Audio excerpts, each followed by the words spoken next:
Hello lovelies and welcome to today's video. So I have an art journal video for you, and this is a page I did in my Dina Wakley journal, the small one. I haven't used the large one yet. And this is for a challenge in the Dina Wakley Facebook group.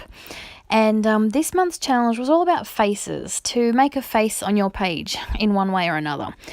And being that I'm not the greatest, most confident drawer, I decided to use a magazine image, and I really wanted to give a gel transfer a go, so that's what I did.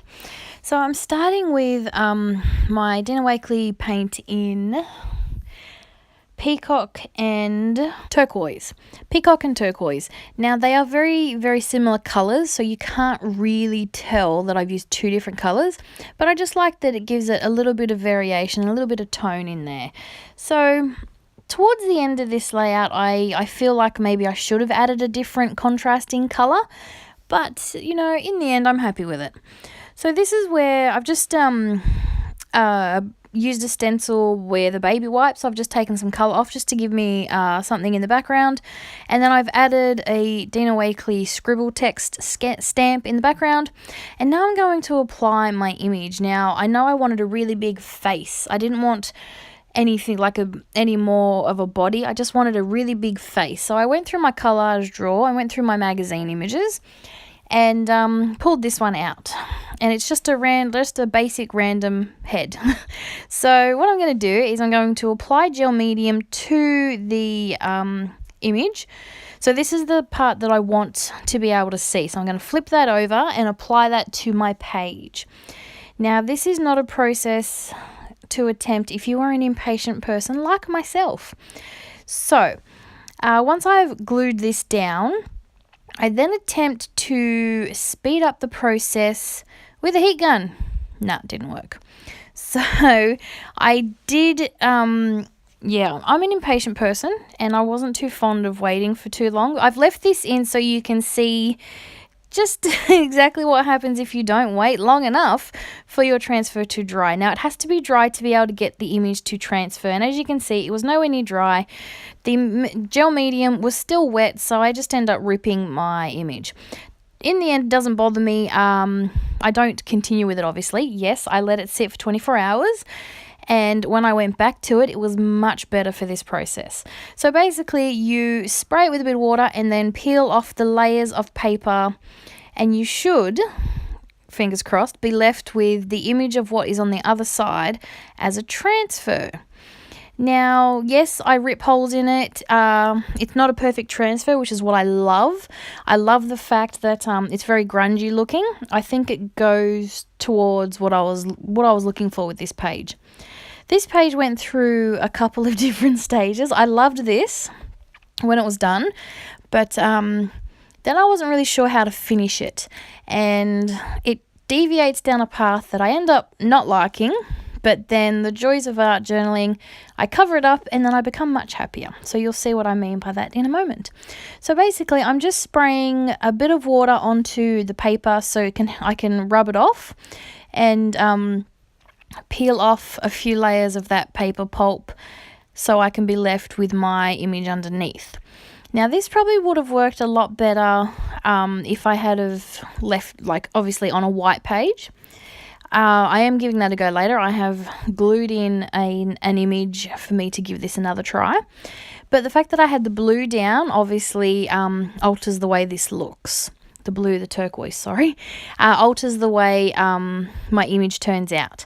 But I still love it. It definitely worked as well as I'd hoped. It gives me exactly the image I was hoping for. And yeah, I'm really happy with the way the gel transfer worked. I was a little concerned that it wouldn't work at all. As I'm rubbing this off, I'm hopeful that, you know, I'm still uncertain if it was going to work. So I was quite pleasantly surprised when it actually did work. So that was pretty cool. So this is without a doubt probably the longest part of this entire process. If you have the patience for it, it is worth it. It's obviously a hit and miss technique. It might not work sometimes, and you don't really know till you finish the technique if it's going to work. But if you're into that grungy sort of look, and yeah, you're up for the experiment, definitely give this a go. It was a lot of fun and one that I want to replicate again and try on another page. Obviously, like I said, with just a plain background without the blue paint, just to see what it would be like. But yeah, it's definitely something I'm going to have to do more often. It's just the only thing is the waiting. I like to sit down, start a page and finish a page. So having to wait halfway through for a fair few hours at least, yeah, sort of disrupts my creative mojo. So that's the only issue I have with the whole gel transfer. But the waiting is necessary for that gel medium to work and that image to transfer. So if you're not a patient scrapper like myself, not a patient artist at all, yeah, give this a try. It is a good technique. It is a lot of fun. So now this is where that page takes a bit of a turn that I wasn't too impressed with. So I wanted to use this stamp in the background, sort of like, you know, these figures looking at this image. And I don't like free floating figures. It bugs me that there was nothing to ground them to. So I keep going. I get out my Stabilo. Okay, first I'm doing second generation stamping. So I'm stamping off on a piece of paper just to give it a lighter image so it doesn't stand out as much. Then I get my Stabilo oil pencil and go around this, which brings it out even more. So it's kind of pointless, but I love my Stabilo oil pencil. And then this is where I just keep going. So I've got my two figures and then I think I might make a little group here, and I've never tried the masking and stamping technique.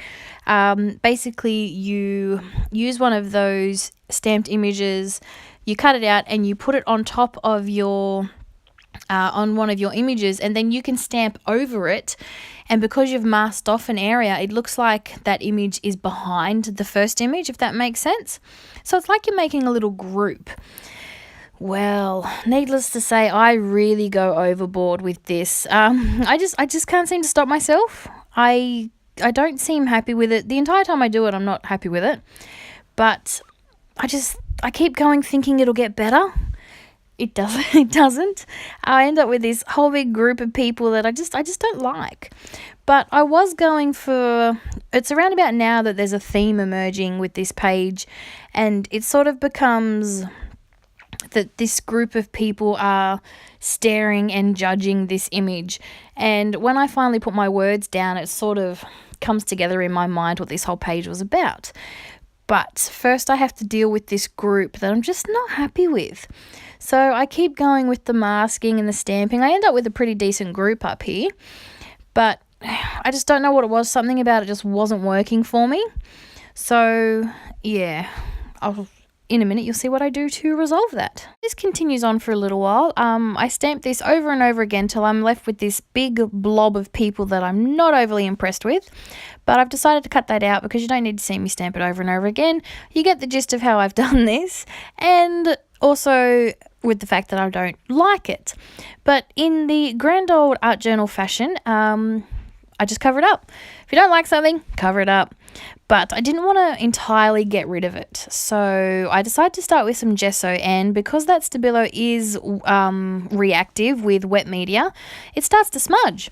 And instead of thinking, oh crap, what have I done? I actually like it. So I don't blend it in anymore. But the fact that now it's white and not so turquoisey, I decided to grab some more of that paint. Oh no, first I add some more of my stencil. And this is what I'm noticing. It's too white and it stands out too much. So I decide to get some more of that paint just to blend it in more with the background. But I like the fact that I can still see the stamped images that I originally hated, but now they're not so prominent, so it doesn't bother me as much, if that makes sense.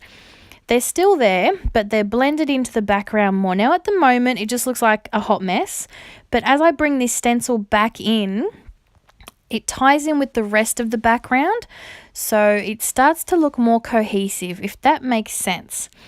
Basically, I'm a lot happier with it now. So I wasn't happy with it. I covered it up and then I brought bits of it back. So if that makes sense. But that is the good thing about art journaling. If you're not happy with something, cover it up.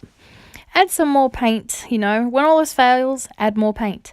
So that's what I did. I covered it with gesso and then I added some more of my colour, brought my stencil back in, and I'm much happier with it. So it's around about now that I decide to add my words or my title, and I go through the Dina Wakley collage pieces of paper, the little ones, the old set. I can't wait to get my hands on the new set. And there's one of it that says, be strong, be enough, be strong, be content. And I thought that went with this whole page that I was going for, because to me, those people in the top corner were judging the woman in this image, and it was sort of, you know, she doesn't care, she's being content, she's strong within herself, and she's content with who she is. And in the end, I'm really happy with the way it came out. So yeah, that's going to be it for this page. As I have said many times, all art journal pages I feel go through a hot mess stage, and you got to witness me making my hot mess stage firsthand. But I hope you have enjoyed the video. I really do love the end result. And yeah, it's turned out to be one of my favourite pages. So thank you for watching, and I'll be back real soon with another video. Bye for now.